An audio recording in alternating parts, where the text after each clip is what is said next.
वक्त एक बड़ी खबर आ रही है। बड़ी खबर ऑनलाइन धर्मांतरण केस में आरोपी शहनवाज और बद्दो से जुड़ी हुई है।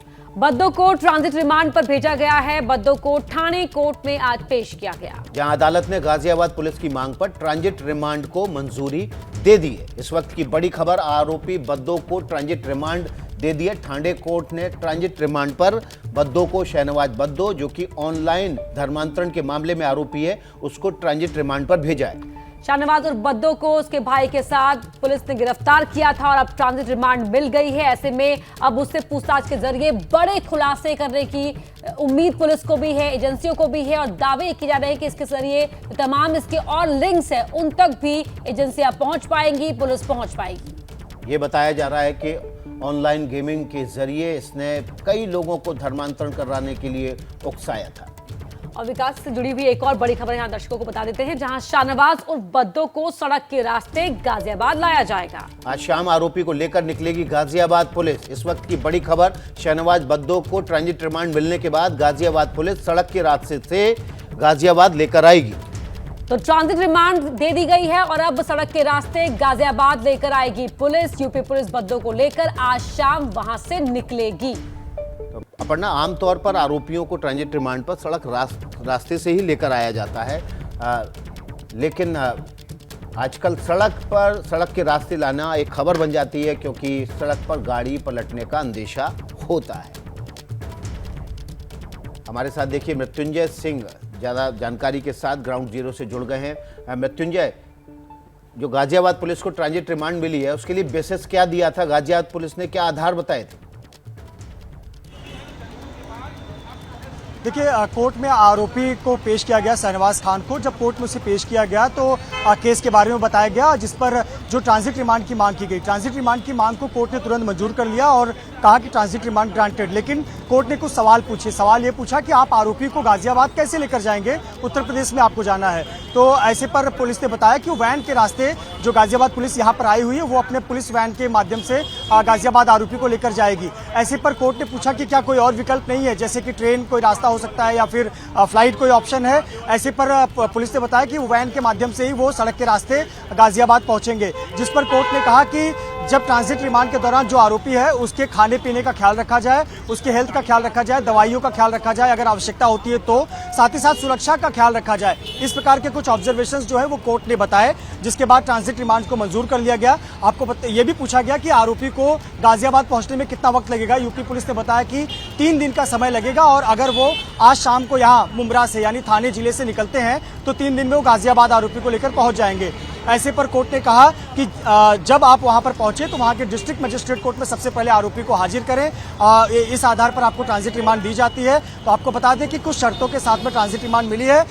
शर्त यह है कि आरोपी को खाना पीना खिलाकर उसका ध्यान रखा जाए, उसकी सुरक्षा का ख्याल रखा जाए। एक बार गाजियाबाद पहुंचने के बाद वहां पर डिस्ट्रिक्ट मजिस्ट्रेट कोर्ट के सामने उसे पेश किया जाए और फिर आगे की कानूनी प्रक्रिया का पालन किया जाए। तो आपको बता दें कि आरोपी को यहाँ पर पेश किया गया था। इससे पहले आरोपी को पूछा गया, नकाब में उसे छिपाकर लाया गया था। नकाब हटाकर उसके बारे में कोर्ट ने पूछा, जज ने पूछा कि आपको किसी प्रकार की दिक्कत है या पुलिस से कोई शिकवा शिकायत है, जिस पर आरोपी ने ना कहा, उसे कोई दिक्कत नहीं है और कोई शिकवा शिकायत नहीं है। तो कोर्ट में अभी भी प्रक्रिया चल रही है। प्रक्रिया ये चल रही है कि ट्रांजिट रिमांड मंजूर हो गई है, लेकिन जो ऑर्डर कॉपी लिखनी होती है वो प्रक्रिया चल रही है और उस ऑर्डर कॉपी में मेंशन किया जाएगा कि आरोपी को कितने दिनों के ट्रांजिट रिमांड में दिया जाएगा। तो हलचल भी मैं आपको दिखा दूं कि देखिए थाने कोर्ट में जो वैन है, पुलिस की वैन है, जिस वैन में आरोपी को लाया गया था, वो वैन यहां पर तैयार कर ली गई और ये देखिए वैन निकल रही है।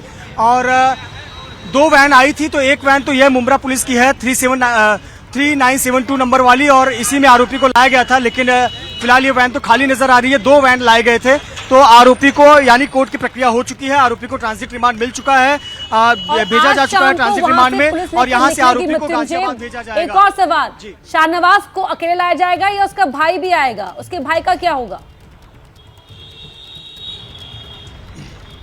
कोर्ट में सिर्फ आरोपी शहनवाज को ही पेश किया गया, उसके भाई को पेश नहीं किया गया। उसका क्या स्टेटस है अभी इसकी आधिकारिक जानकारी मिलनी बाकी है, क्योंकि जो मुख्य आरोपी है इस केस का वो शहनवाज खान था और उसे ही गाजियाबाद पुलिस को सौंपना था, गाजियाबाद पुलिस को उससे गाजियाबाद ले जाना था। तो ऐसे पर कोर्ट में उसी को पेश किया गया और उसी की कानूनी प्रक्रिया चल रही थी और उसे ट्रांजिट रिमांड में भेज दिया गया है। यानी अब गाजियाबाद पुलिस के मुताबिक अगले 3 दिनों में वो गाजियाबाद के डिस्ट्रिक्ट मजिस्ट्रेट कोर्ट के सामने हाजिर किया जाएगा। तो उसके भाई की क्या आधिकारिक स्थिति है ये अभी तक बयान नहीं आया है, लेकिन आरोपी की प्रक्रिया, जो ट्रांजिट रिमांड की प्रक्रिया थी कोर्ट की, वो पूरी हो चुकी है। पुलिस का जो वैन है वो यहाँ एक वैन निकल चुका है, दूसरा वैन है वो अभी भी कोर्ट परिसर के अंदर है। ऑर्डर में और क्या कुछ मुख्य बातें आती हैं, जैसे कि कुछ जो कोर्ट में रहते हुए मैं सुन पाया था कि मुख्य बातें यही कही गई थी कि रास्ते में खाने पीने का और सुरक्षा का ख्याल रखा जाए और एक बार वहां पहुंचने के बाद में डिस्ट्रिक्ट मजिस्ट्रेट कोर्ट के सामने पेश किया जाए। ये मुख्य बातें जरूर समझ में आई, लेकिन ऑर्डर कॉपी में लिखित में और भी डिटेल्स होती हैं, निश्चित तौर पर वो भी हमारे सामने जल्दी उपलब्ध होंगी। जी बहुत बहुत शुक्रिया मृत्युंजय आपका। मृत्युंजय इस खबर पर ग्राउंड जीरो से लगातार अपडेट दे रहे हैं और जो भी अपडेट होगा इस खबर से जुड़ा हुआ मृत्युंजय के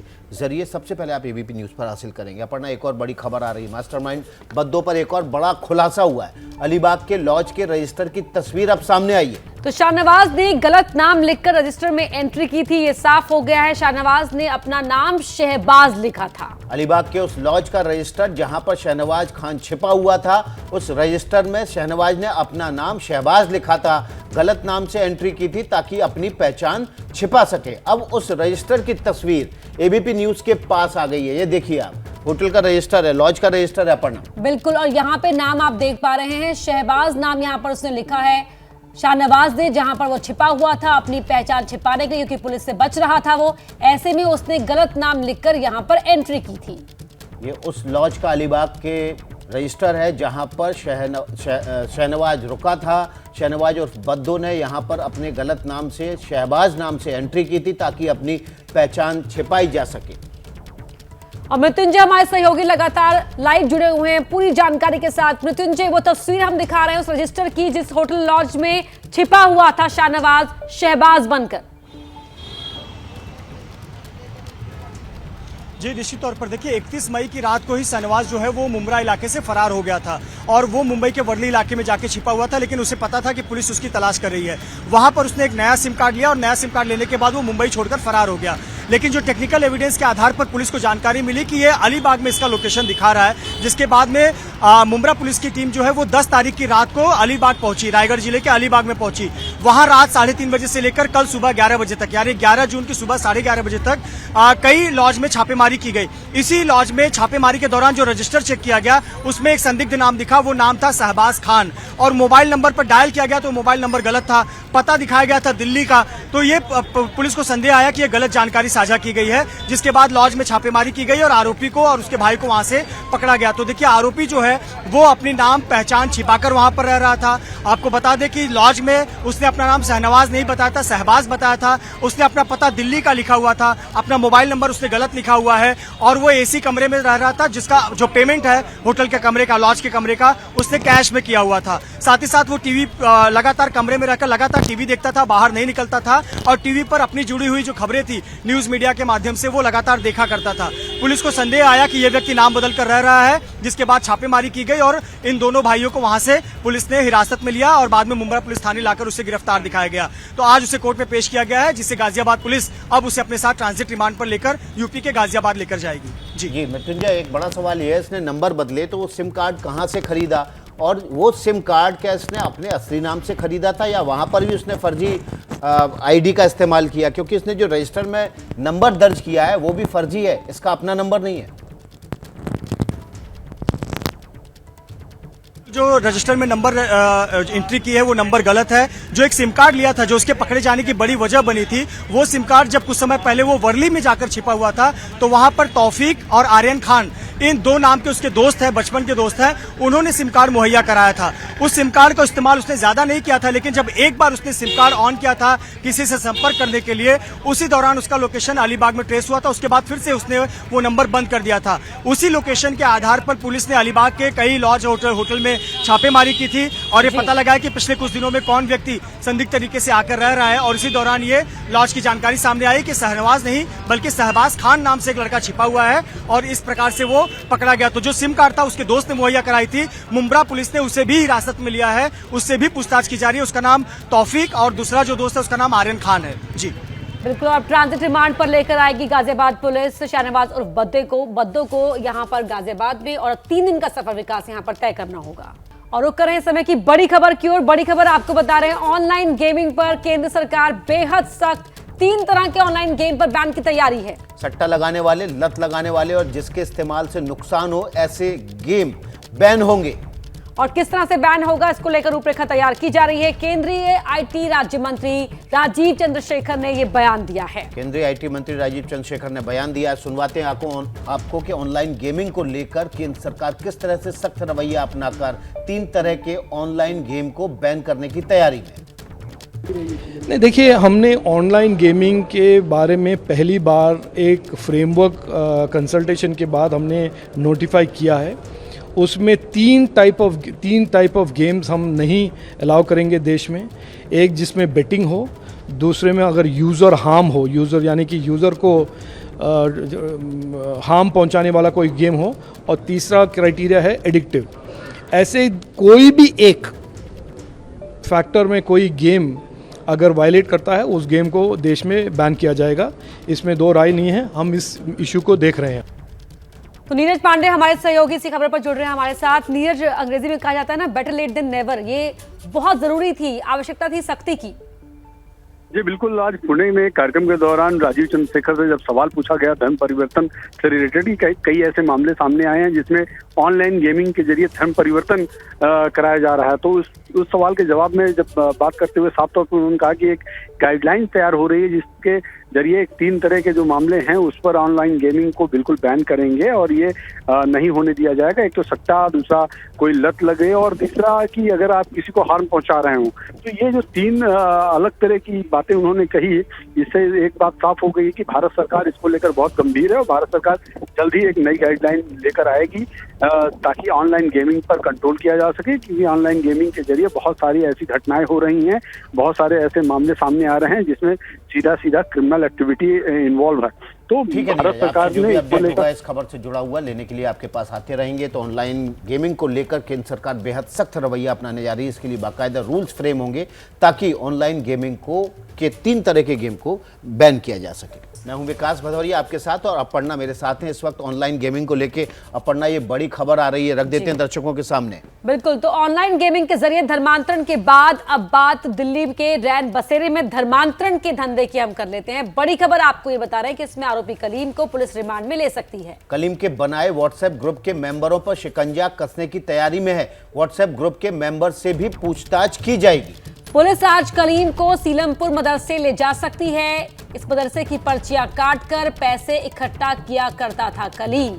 सीलमपुर मदरसे की पर्चियां काटकर पैसा इकट्ठा करता था और उसके बाद कलीम जो है वो रैन बसेरों में जाकर उसी पैसे के दम पर धर्मांतरण के काम में लगा हुआ था। मोहम्मद कलीम पेशे से आईटी इंडस्ट्री में काम करता रहा, बीटेक इंजीनियर है, लेकिन उसके बाद वो धर्मांतरण के काम में लग गया। उसने एक संदीप नाम के शख्स को कन्वर्ट भी कराया था। तो जो व्हाट्सएप ग्रुप उसने अलग अलग बनाए हुए थे, उनमें तमाम जो लोग जुड़े हुए थे, अब उन तमाम सदस्यों से पूछताछ भी की जा सकती है। तो ये बड़ी खबर आपको बता रहे हैं। इस वक्त की बड़ी खबर, आरोपी मोहम्मद कलीम को रिमांड पर लेगी पुलिस और सीलमपुर के उस मदरसे में ले जाएगी जहां पर की पर्चियां काटकर पैसा इकट्ठा करता था मोहम्मद कलीम।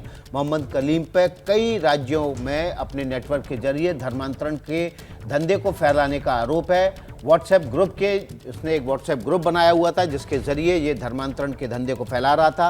अब व्हाट्सएप ग्रुप के मेंबर से भी पुलिस पूछताछ करेगी। तो कलीम को रिमांड मिलेगी और साथ ही अब आपको बता दें सीलमपुर के उस मदरसे का हाल, वहां से ग्राउंड रिपोर्ट दिखाते हैं जहां आज पुलिस पहुंच सकती है। हमारे सहयोगी मधिया खान बता रही हैं कि कैसे मदरसे की पर्चियां काटकर मोहम्मद कलीम पैसे इकट्ठे करता था।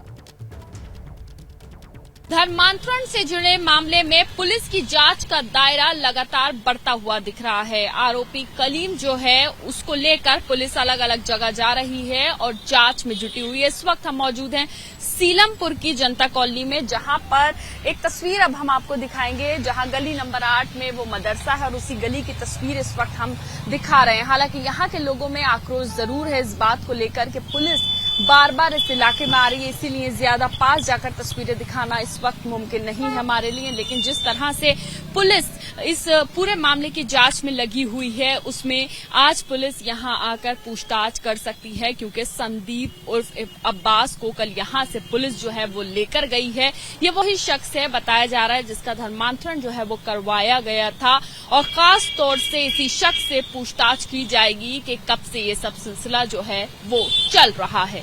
कैमरा पर्सन प्रवीण दीक्षित के साथ मधिया एबीपी न्यूज दिल्ली। तो अब अगली खबर का रुख कर लेते हैं। राजनीति के मैदान से पढ़ना ये खबर आ रही। कांग्रेस महासचिव प्रियंका गांधी ने मध्य प्रदेश में चुनावी अभियान की शुरुआत कर दी है।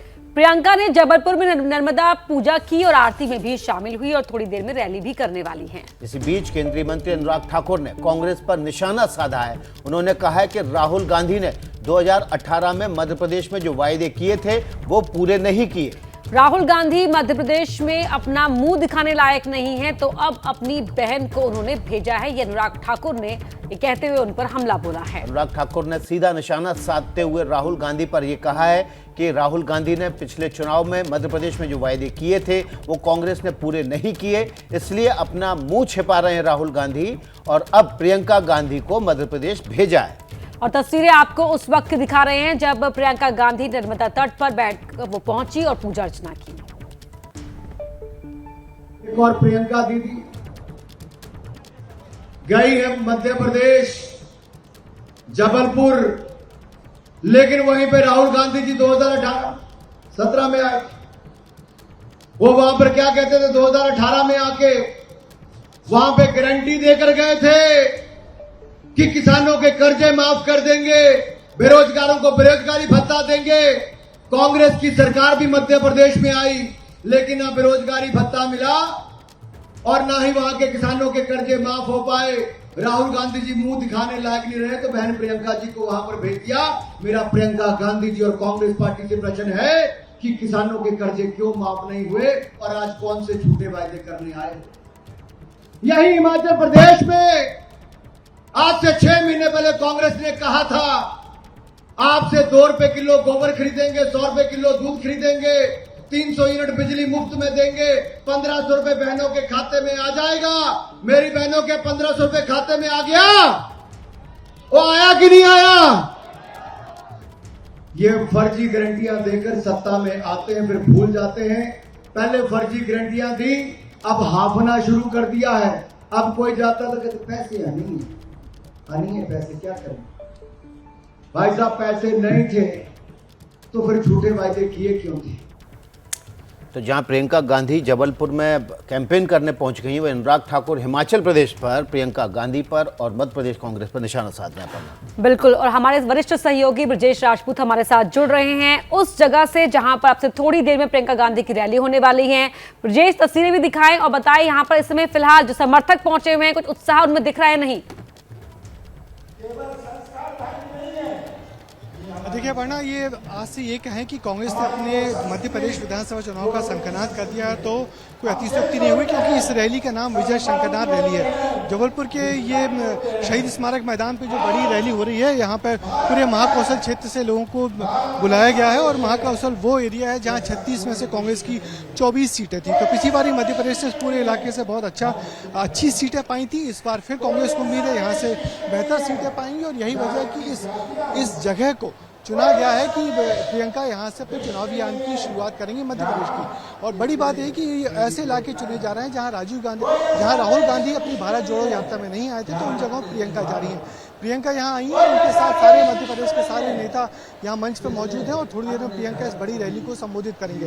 हम अपने कैमरामैन से कहेंगे कि वो मंच की तस्वीर भी दिखाएं, क्योंकि मंच पर अभी कमलनाथ संबोधन कर रहे हैं, मगर वहीं पे प्रियंका गांधी बैठी हुई हैं, अजय सिंह बैठे हुए हैं, विवेक तनखा बैठे हुए हैं, दिग्विजय सिंह भी यहाँ बैठे हुए हैं। तो कुल मिला के मध्य प्रदेश के सारे कांग्रेस के नेता यहाँ पे एकजुट हुए हैं और ये यहाँ से ऐलान कर दिया गया है थोड़ी देर पहले एक प्रतीकात्मक रूप से शंख बजाकर कि मध्य प्रदेश में कांग्रेस ने अपने चुनावी अभियान का शंखनाद कर दिया है। तो अब देखना ये है कि कांग्रेस इस चुनाव को किस तरीके से लड़ती है, किन मुद्दों पे ले जाके लड़ती है। मगर बड़ी बात यह कि 2 दिन पहले यहाँ पर मध्य प्रदेश के मुख्यमंत्री शिवराज सिंह चौहान स्वयं आए थे और उन्होंने एक बड़ी रैली करके महिलाओं को जो लाडली बहना योजना की शुरुआत की थी, तो यहाँ इस जगह पे की थी, महिलाओं के खाते में 1000 रुपए गए थे।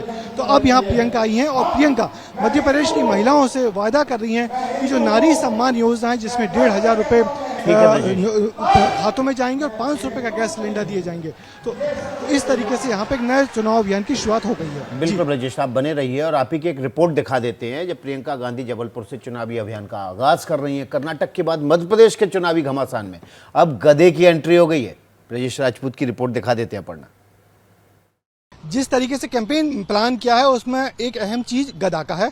जो कर्नाटक से जो बजरंगबली का जो विवाद हुआ था उसको मध्य प्रदेश में भी एंट्री मिल गई है और कांग्रेस ने अपनी इस पूरी तैयारी में बजरंगबली को खास महत्व दिया है। बजरंगबली की गदा जो जबलपुर में जगह जगह चौराहे हैं वहां पर बजरंगबली की ऐसी 30 फीट लंबी गदा का लगाया गया है। कांग्रेस के नेताओं का कहना है कि गदा अन्याय पर न्याय का प्रतीक है और दुष्ट के संहार का प्रतीक है, बजरंगबली के आशीर्वाद का प्रतीक है। तो कुल मिला के इस गदा को कांग्रेसियों ने एंट्री दे दी है मध्य प्रदेश के चुनाव में और ऐसा लग रहा है कि मध्य प्रदेश के चुनाव में कांग्रेस अपने सॉफ्ट हिंदुत्व के दम पर फिर यहाँ चुनाव लड़ेगी। बजरंगबली को याद कर रही है, बजरंगबली की गदा को याद कर रही है। तो कुल मिला के बड़ी बात यही कि कांग्रेस ने अपने कैंपेन में सॉफ्ट हिंदुत्व की बात करनी शुरू कर दी है, खुल के कर रही है, उसको छिपा भी नहीं है। बजरंगबली की एंट्री हो गई है, गदा की एंट्री हो गई है और अब देखना ही है कि इस बात को कांग्रेस और कहां ले जाती। तो विकास, गदा नजर आ रही है यहाँ पर। कर्नाटक की जीत से कांग्रेस फिलहाल गदगद है। तो वहीं बड़ी खबर आपको बता रहे हैं कि मध्य प्रदेश के गृह मंत्री नरोत्तम मिश्रा ने भी प्रियंका गांधी पर निशाना साधा है। उन्होंने कहा है कि प्रियंका चुनावी हिंदू हैं जिन्हें सिर्फ चुनाव के वक्त ही मंदिर, गंगा और नर्मदा की याद आती है। नरोत्तम मिश्रा ने इसे पाखंड करार दिया है। सुनवाते हैं आपको नरोत्तम मिश्रा ने क्या कुछ कहा है। लेकिन प्रियंका जी से मेरा पूछना था कि संस्कार धानी की जगह किसी और शहर को चुन लेती। संस्कार धानी आ रही हैं और ऐसे लोगों के साथ मंच शेयर कर रही हैं जो महिलाओं को कहीं आइटम बोलते हैं, कहीं टंचमान बोलते हैं। आपको नर्मदा मैया या गंगा मैया की याद चुनाव पे ही क्यों आती है? 5 साल पहले आई हो, फिर आ गई चुनाव पे आप। ये चुनावी हिंदू हैं आप, ये सब समझते हैं। गंगा जी में डुबकी लगाई थी तो 2 सीट आई थी पूरे उत्तर प्रदेश में 400 में से, और यही हाल मध्य प्रदेश में होने वाला है। चलिए खबरों के सिलसिले को आगे बढ़ा लेते हैं, सीधे चलते हैं संस्कार धानी जबलपुर, जहां पर प्रियंका गांधी रैली को संबोधित कर रही है। भारत का दिल है, भारत की जान है, ये तो संस्कार धानी धरती है, आपकी कहलाती धरती है। इससे साहित्य, संस्कृति और हमारी सभ्यता, हमारे संस्कार, इससे हमारे देश को दिए हैं। इन्हीं संस्कारों के आधार पर हमारा संविधान बना और ये जो आधुनिक भारत है, इन्हीं संस्कारों के आधार पर आगे बढ़ा। आज जब मैं नर्मदा पूजन करने गई तो मैं सोच रही थी कि यहाँ इस नर्मदा मैया से, इस धरती से सदियों से, शायद हजारों सालों से करोड़ों लोगों की आस्था जुड़ी हुई है। और क्या है ये आस्था जो हम सबको यहाँ लाती है?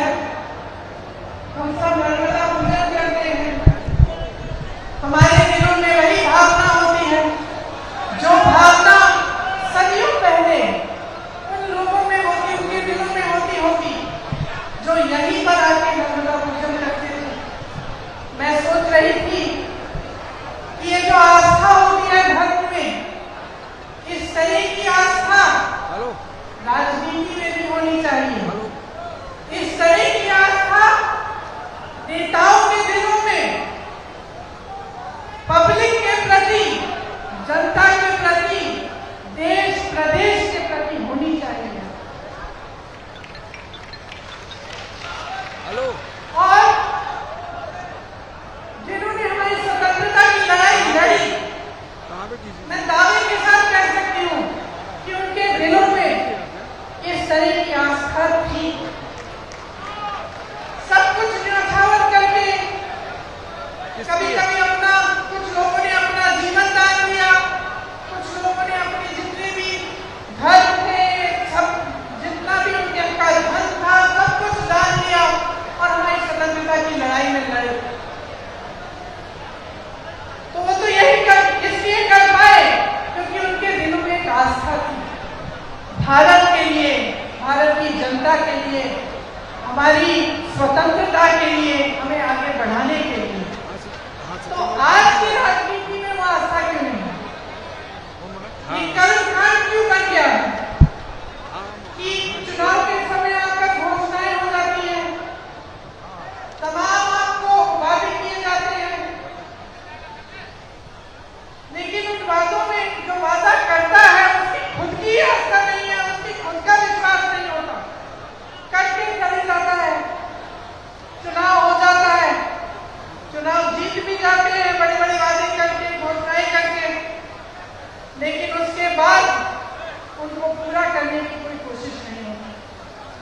आज यहाँ खड़े होकर इस सरकारधारी धरती पर खड़े होकर मैं आपको याद दिलाना चाहती हूँ एक पुरानी राजनीति जिसमें हमारे नेता जो कहते थे वो करके दिखाते थे, जिसमें हमारे नेता सब कुछ न्यौछावर करके आपके लिए दिन रात एक करते थे।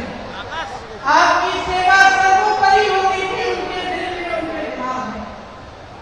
और मैं कहना चाहती हूँ कि जो आपके साथ पिछले 18 सालों से हो रहा है वो गलत हो रहा है, क्योंकि आपका इस्तेमाल हो रहा है, शोषण हो रहा है।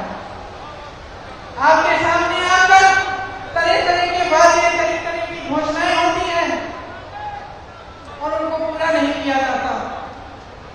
धन बल को लेकर धनादेश के बल पर जनादेश को कुचला जाता है।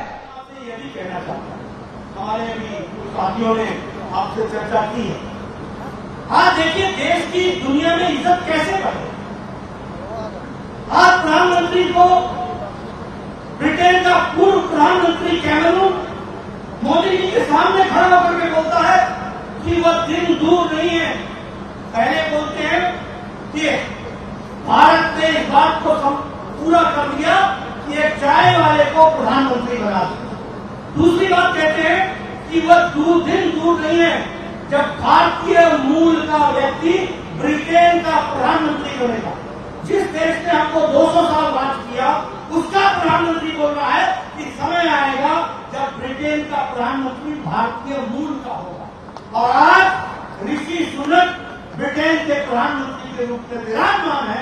यदि आपको देखा, मैं यदि आपको बताना चाहता हूं, अभी बताया कि ब्रिटेन के ऑस्ट्रेलिया के प्रधानमंत्री का मोदी और बॉस, ये छोटी घटना नहीं है। न्यूजीलैंड का प्रधानमंत्री न्यूजीलैंड से उड़ करके सिडनी में आकर ऑस्ट्रेलिया में प्रधानमंत्री नरेंद्र मोदी से मिलता है। New Guinea Papua New Guinea का प्राइम मिनिस्टर जब जहाज से प्रधानमंत्री उतरते तो पांव छूकर अभिवादन करता है। ये छोटी घटना नहीं है। ये छोटी घटना नहीं है कि सबसे उच्च सम्मान उस देश का वो भारत को प्रधानमंत्री को दिया जाता है। अबे अमेरिका जा रहे हैं प्रधानमंत्री जो बाइडेन ने क्या कहा? जो बाइडेन ने कहा कि मुझे आपका ऑटोग्राफ चाहिए। आपके प्रशंसक मेरे से ज्यादा अमेरिका में हैं। आप अमेरिका आ रहे हैं, आपके लिए हमने डिनर रखा है, स्टेट डिनर। मेरे से लोग कंप्लेन कर रहे हैं कि हमें भी निमंत्रण दो, हम भी मोदी जी को मिलना चाहते हैं। ये आज भारत और इस तरीके से भारत का स्थान बना। लेकिन एक बात और भी मैं कहना चाहूंगा और वो दुख के साथ कहना चाहूंगा कि जब हम लोग इस तरीके से देश को दुनिया में मोदी जी ने स्थापित किया है तो कांग्रेस पार्टी का युवराज भारत की प्रजातंत्र को बचाने के लिए इंग्लैंड जिसने 200 साल हमारे ऊपर राज किया उसके पास जाकर के कह रहा है कि भारत में प्रजातंत्र बचाओ। यानी देश की गरिमा को गिराने में कोई कसर नहीं छोड़ रहे, कोई कसर नहीं छोड़ रहे। अरे युवराज, मोदी जी का विरोध करते करते तुम देश का विरोध करने लगे। तुम भारत की परंपराओं का, संस्कृति का मजाक उड़ाते हो। आप